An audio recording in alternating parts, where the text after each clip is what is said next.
na data center ng DICT para lang po alam ng ating mga kasama sa Kongreso?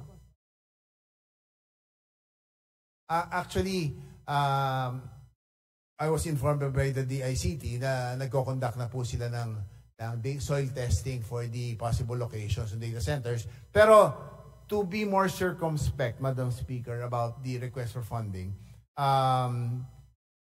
kahit 2 billion po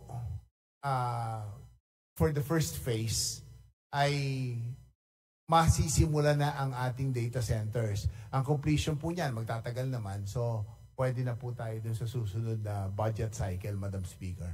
So, Madam Speaker, Mr. Sponsor, 2 billion. At dahil ina-amend natin yung special provision, kung hindi tayo mabigyan sa GAA, pwede pa rin tayong kumuha doon sa spectrum users fee. Tama your last question, Honorable BA. Dahil nakalagay naman doon, data center. Is that correct? Tama po yun, Madam Speaker. Okay.